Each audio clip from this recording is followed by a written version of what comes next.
If I had to choose between singing or guitar playing, if I had a choice, I would pick singing every time.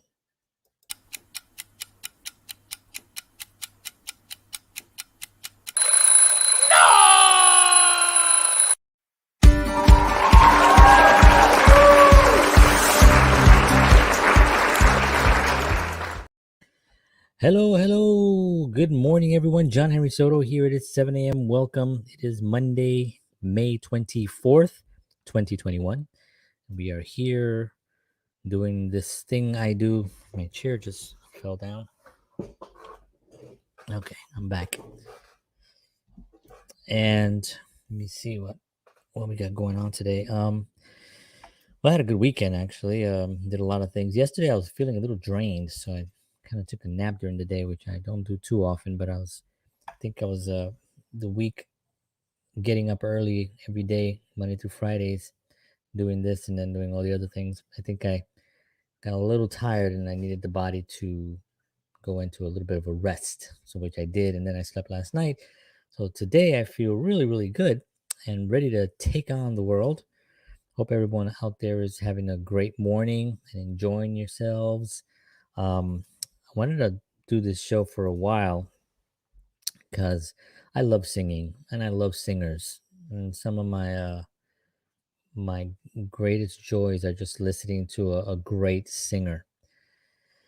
And unfortunately, I can't sing that well. I do sing. I don't have a horrible voice, but when you really, I mean, a singer, somebody who's just known for singing, and I just admire that ability, that skill so much because it's really it's the only thing really that you are actually it's in your body. I mean, it's you walk around with this instrument, um, and it's such a joy to hear a wonderful singer.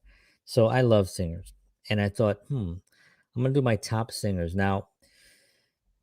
These are standalone singers, so I'm not counting singers in bands because I do love a lot of singers that are in bands as well. Part of a band. I'm not talking. I'm just talking people when you hear them, and I left a lot of them out, but these are the ones that I'm going to be talking about today that really stand out for me as far as when I'm listening to someone really just sing. They're all different genres. I don't necessarily. These are like my top five. I don't have a like. I don't listen to only rock. I don't listen to only blues. I don't listen to only R&B. I listen to just great talent and great skill.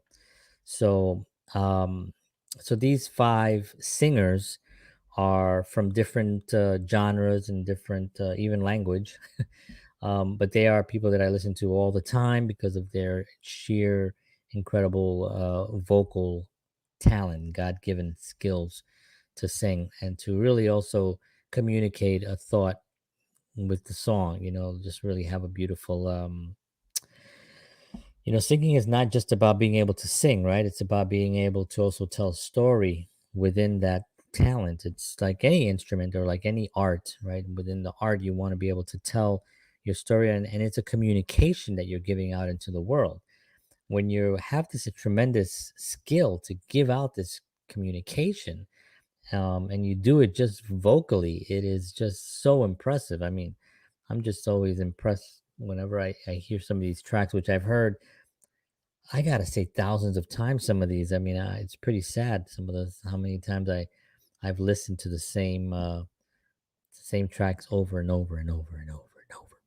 All right, so this first gentleman is someone who my wife and I found him right when we were getting married, and we used one of his songs from his first record for as our wedding song, and this is actually our wedding song, and that person is Josh Groban.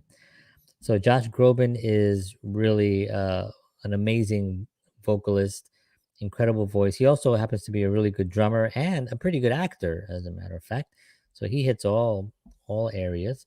Um, Now, Josh Groban was born in 1981, February 27th.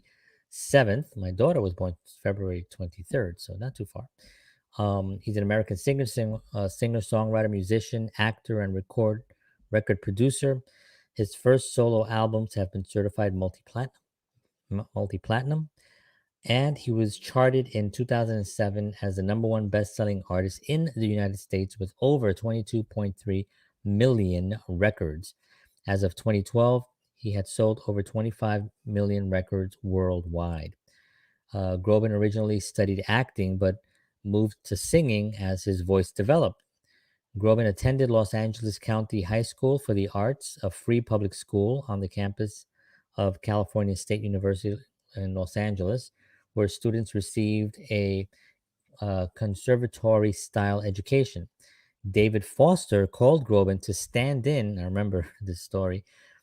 David Foster called Groban to stand in for an ailing Andrea Bocelli to rehearse a duet, The Prayer, with Celine Dion at a rehearsal for the 1998 Grammy Awards.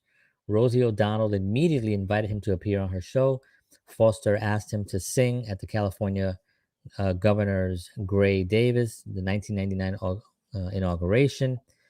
He was cast on Ally McBeal by the show creator David E. Kelly, performing "You're Still You" for the 2001 season open finale. And "You're Still You" is actually the wedding song that Pamela and I chose. A lot of people pick very obvious songs for the day. Whatever the song, the hit record is of the day, when people are getting married, that's what they usually pick. And I've never been one to want to do that, because I like to be a little bit more creative, a little bit more interesting. So we saw his show. He had this live show here, which I'll show you right now. This is a great concert. It's a live concert. You can check this out right now on your your listening devices, whichever one you choose. I choose Spotify all the time. Um, and check out this concert. It's really, really fantastic. And I watched it. I think we saw this on PBS, I want to say. And this was back before we were married. And we got married in 2003. So we saw this probably about a year earlier on PBS. And that song, "You're Still You," really just stood out to us. And we chose it as our wedding song. And I don't think anybody has ever, I don't think anyone even knows that song that well. It's a great song, and it's a popular song because of the Ally McBeal episode, but it's popular only in that world of Josh Groban and people who like that style of music. But his voice is just incredible. He has a tremendous range, very emotional tone, very warm tone, just a great and very powerful, which I love to hear those powerful voices. So he is number 5 on my list. Um, the next one is a Spanish artist, which some of you might know if you're into Spanish music, and his name is Luis Miguel. There's an older picture of him. Obviously, this is recent, but Luis Miguel has been a performer since since I can remember. I mean, he's been around for a very, very long time. He was part of the kid group. It was sort of like a boy band group called Menudo back in the 80s. And he was a sensation there. And, he sang all these silly songs with those kids. But then he went off and did some solo projects, and his solo career just took off, and he became an international star. Very well known here in the Latin community, not so much in the American community, but just a fantastic vocalist. And I wish I could play these songs, but YouTube and Facebook, they'll Facebook will silence my video, and then YouTube will just take it down if I play the song. So it's a little bit tough, but I'm giving you things to go listen to. So this is what you should go listen to: the Josh Groban one that I told you about, and with Luis Miguel, you should listen to this record right here. It's a live record. I love live because live really just shows the range of the artist and the skill of the artist. This is just Luis Miguel in concert, and you can check out this one. Um, Luis has a tremendous range on his voice. Very, very difficult to cover any of his music unless you have that type of vocal range. He's just got a tremendous range. Um, Also, very emotional driven singer. Really puts every he could sing a song a million times, and every single time he's singing it for the first time, he really believes it. He's singing the lyrics all out, and that to me is a real performer, a real singer. Doesn't matter how many times they perform the same song, but when you hear it and it's sort of like you're hearing it for the first time, or they're performing it because they know that someone out there might not know this, or some kid is just for the first time discovering him, and it's going to be their first time hearing it. They put everything into it, and it's tremendously impressive, and I love when they do that. That's Luis Miguel. My third one is another Spanish singer, um, and his name is Ilberto Santa Rosa. Now, Ilberto Santa Rosa is a tremendous salsa singer. He also sings a lot of boleros, which are ballads, and he's been around for a very long time. Also, growing up, um, he's one of those vocalists. He's to me what a salsa singer should sound like. He is like the epitome.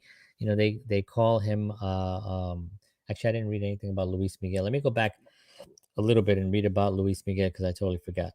So Luis Miguel was born April 19th, 1970. Is a Puerto Rican born Mexican singer, often referred to as El Sol de Mexico, the Son of Mexico, which is a nickname his mother gave him as a child. Mi Sol, my son. My son from up there, but also my son, right? Um, he is widely regarded as the most successful artist in Latin American history, having successfully performed in a wide range of musical styles, including pop, ballads, boleros, tangos, jazz, big bands, and mariachi. Luis Miguel is also recognized as the only Latin singer of his generation to not cross over to Anglo market during the Latin explosion of the 1990s. Yeah, he kind of stayed in his own thing.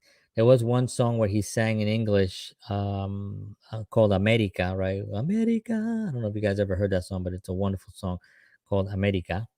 And in it, he has a little English verse, and he has an accent. It's kind of thick in the thing. So I don't know if that's one of the reasons why he didn't cross over, like Mark Anthony crossed over. Even though Mark Anthony started in the American English, who I also it's really tough not to have Mark Anthony on this list because he's also one of my favorite singers as well.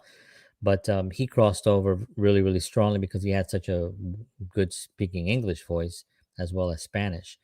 But anyway, that's Luis Miguel. Um, Despite recording only in Spanish, he continued to be the best selling Latin artist in the 1990s. He was credited for popularizing the bolero genre into the mainstream market. He sold around 60 million records worldwide, making him one of the best selling Latin musical artists. So a lot of these boleros that he sang were songs that when I heard them for the first time, I just want to go back a little bit and then I'll go back to Ilberto. Was some of the songs that I heard them only for the first time when he sang them, but when he was singing them, my grandmother was singing these songs, and she was like singing to these songs, and so there were songs that were out when she was a little girl. These are really really old boleros that he covered, and that's when I started really diving into that whole genre of style and of songs, and the history of the music as well. Learning that these songs were the writers of the songs and people that wrote these songs 60 years before he even sang them. That was really really cool. So all right, so heading back to Ibelto Santa Rosa. So Ibelto was born in 1962. He was born in Puerto Rican. I don't know what the hell that means, but they call him El Caballero de la Salsa, the gentleman of salsa. And he's a Puerto Rican band leader, singer, and salsa and bolero. He's a six-time Grammy Award winner and has sold over 3 million records in the United States and Puerto Rico. Alberto Santa Rosa also starred in a comedy. I didn't know about that actually. His name was Ilberto Santa Rosa Cortez, is his full name. Born in Santurce, Puerto Rico, Here, he received his primary and secondary education and became interested in music. He took part in his first concert while a teenager, and in 1976, he made his recording debut as a backup singer with the Mario Ortiz Orchestra. Soon afterwards, he was recruited by La Gran Orchestra, where he began the lead singer. Where he began as the lead singer. He remained with the orchestra for 2 years, during which he met Eliza Lopez, who helped mold his polish him as a singer. So Iberto has, like I said earlier, he has to me, he is what a salsa singer should sound like. He is the epitome of it. He's also a really nice guy. I've seen that's why they call him el caballero de la salsa, right? He's the gentleman of salsa. Um, but his voice is he also has a great ballad voice. Well, very emotional, very passionate singer. Love Ilberto Santa Rosa. If you want to check out one of his live concerts, this one right here, I can't imagine is anything better than this live right here. Salsa Sinfónica, and it's him with this huge orchestra. Um, and he does a couple of acapellas with his group there songs. He does a couple of them that are just astounding. The vocal range and the arrangements of these vocal harmonies is just fantastic. It's gorgeous. Listen to it on this record, Salsa Sinfónica. All right, let's move on. Now, what can you say about Whitney Houston? I mean, when I first saw Whitney Houston, like my heart just exploded. Remember my mom teasing me and calling me whenever she was on television anywhere, and just calling me and being like, you know, John, Whitney is on, and I would run to the television and just watch Whitney Houston, and she was just, I mean, just she was first of all, I mean, she was gorgeous. She's beautiful, beautiful, such a great soul. Um, then so passionate singing. I mean, she was just so in her voice was just it just melted me. I mean, I was just so in love with Whitney Houston. And unfortunately, I know she didn't have a great, you know, time after that. I think she got surrounded by some really evil people that I don't know, just didn't want to see her succeed as much as she could have. And they brought her down, unfortunately. But what she gave to us is never ever going to be topped, in my opinion. I know there's wonderful singers out there, but what she did, I think only Whitney can do. Whitney was born August 9th, 1963. She passed on February 11th, 2012. She was an American singer and actress. She is one of the best selling recording artists of all time, with sales of over 200 million records worldwide. Houston released 7 studio albums and 2 soundtrack albums, all which have been certified diamond, platinum, or gold by the Recording Industry Association of America. Her crossover appeal on popular music chart, as well as her prominence on MTV, influenced several African American female singers. Houston began singing in church as a child and became a background vocalist while in high school. With the guidance of Arista Records chairman Clive Davis, she signed to the label at age 19. Her first studio albums, Whitney Houston 1985 and Whitney 1987, both peaked at #1 on the Billboard 200 and are among the best-selling albums of all time. She is the only artist to have 7 consecutive #1 singles on the United States Billboard Hot 100 chart. From Saving All My Love for You, oh, I love that song, in 1985, to Where Do Broken Hearts Go? Oh man, that's a great one, in 1988. Houston's third album, I'm Your Baby Tonight, yielded 2 Billboard Hot #1 singles, I'm Your Baby Tonight and All the Man That I Need. That was certified quadruple platinum by the RIAA. Houston made her acting debut with a romantic thriller, The Bodyguard. She recorded 6 songs for the film soundtrack, which included "I Will Always Love You," incredible, which is actually a Dolly Parton written song, which she covered, which won the Grammy for Record of the Year. See, that's a Record of the Year. The Record of the Year that was just chosen by Cardi B about her private parts, not a Record of the Year.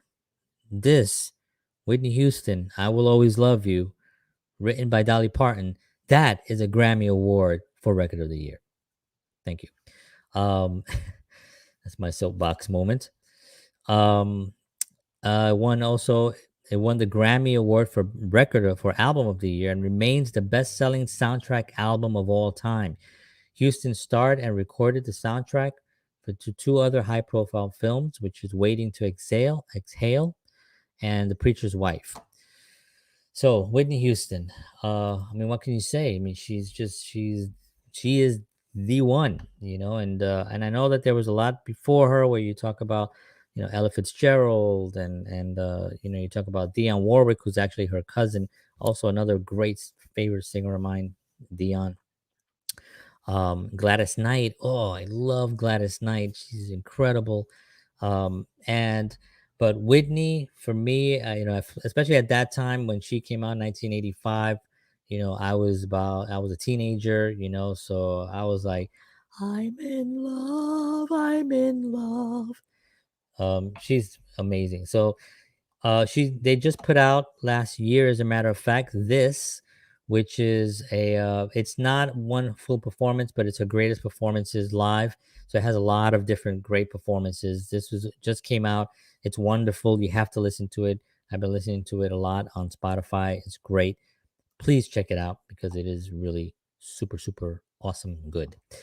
And my favorite, my number one singer of all time is Al Jarreau. Al Jarreau is by far the greatest singer to ever live, in my opinion. He can do things with his voice that no other human being. His phrasing is incredible. People can talk about different phrasings from different people, like Frank Sinatra, who didn't make my list, and I love Frank Sinatra. I love his phrasing. I love his vocal style, but Al Jarreau, I just think, is just the complete overall package as far as what a singer is supposed to do, what a singer is supposed to be, what a singer, the energy on stage, how he leaves it all on. I mean, from his one of his final performances that I saw, he left it on the stage. He had to sit down at that point of his career. He wasn't standing, but he was just gave it his all, and still sounded fantastic. Obviously very mature and not with the strength, but still had that same energy, that same power, and just, I mean, Al Jarreau. If you don't know Al Jarreau, I mean, please, you have to listen to, especially this record right here, which is a live record recorded in Europe. This is probably one of my favorite records of all time, from start to finish. The things he does on here is incredible. He also, if you go on YouTube, he has some great performances there. One in particular that comes to mind is when he does the song "Spain." He has Steve Gadd is on drums on that track, and another great artist, Steve Gadd. Which I'm gonna cover drummers because I love drumming, and I'm gonna cover drummers in the future. Um, but Al Jarreau, I mean, this is the man right here. This is the guy I listen to all the time in my house. Is the guy I'm constantly just playing his records. Um, his style, his vocal range, his his scatting, the way he scats and stuff. That stuff that he does is incredible. Um, his joy of what he can do. I mean, he's out there singing, and I remember, also because we had, MTV was a thing, and he had that song called Morning, right, which is a great song. It was more of a poppy song, kind of a slow, not really the stuff that I listen to the most, but it was one that really put him out there. And there was a music video I kept playing on MTV for Morning, the song called Morning. Wonderful, wonderful. It's not on this particular live album because this was recorded before that came out, but still a great, great track. So you can listen to that. If you go on YouTube, you can see his amazing performances. You know, and really nobody better than Al Jarreau. All right, folks. Well, there's my show of my top 5 favorite singers. Thank you very much. Just go over them again: Josh Groban, Luis Miguel, Ilberto Santa Rosa, Whitney Houston, and of course, Al Jarreau, Grammy Award winning, obviously. So thank you everybody for tuning in. I appreciate y'all. I'll see y'all tomorrow morning, 7 a.m. Please tell your friends to check out my show if you like it and you want to share it. Please like, share, and subscribe. I appreciate it, and I will see you all again tomorrow morning at 7 a.m. right here. Make today great. Do the things that you love. Take care of yourselves, and as always, peace.